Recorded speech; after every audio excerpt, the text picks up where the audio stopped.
அரசியல்வாதியுமான குஷ்பு சுந்தர் மற்றும் cinema இயக்குனரான Sundar C ஜோடியோட மூத்த மகளான அவந்திகா சுந்தருக்கும் ஷர்வன் ஸ்ரீனிவாசனுக்கும் கோவால இருக்க ஒரு சொகுசு விடுதியில பிரம்மாண்டமா மேரேஜ் ஆயிருக்கு.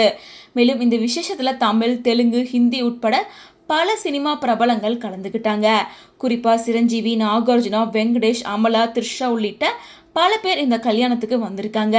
அது மட்டும் இல்லாமல் ஜாக்கி ரஷப், அனில் கபூர் ஆகியோரையும் இந்த திருமணத்தில் பார்க்க முடிஞ்சுது. ஆரம்பத்தில் ஃப்ரெண்ட்ஸ் அண்ட் ஃபேமிலி வச்சு மட்டுமே இந்த கல்யாணத்தை சிம்பிளாக நடத்த பிளான் பண்ணியிருந்தாங்க. ஆனால் கல்யாணத்துக்கு வந்திருந்த கெஸ்டோட லிஸ்ட் அண்ட் அங்கே நடந்த பிரம்மாண்டமான கொண்டாட்டங்களை பார்க்கும்போது இந்த வருஷத்தில் சினிமா உலகமே பார்த்த ஒரு பெரிய ஸ்டார் ஹோட்டல் கல்யாணமாக மாறிடுச்சு. போன மாதம் குஷ்பு சுந்தர் ஷூ டெல்லிக்கு போயிட்டு பிரதமர் நரேந்திர மோடியை நேரில் பார்த்து பத்திரிக்கை வச்சு இன்வைட் பண்ணியிருந்தாங்க.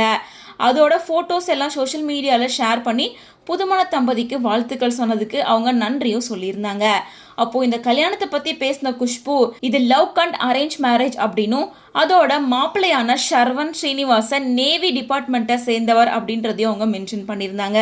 இந்த நாளையில இவங்களோட திருமணம் இப்போ பிரம்மாண்டமாக நடந்து முடிஞ்சு இப்போ வெட்டிங் ரிசப்ஷன் ஃபங்க்ஷனும் பிரம்மாண்டமாக நடந்துட்டு வருது.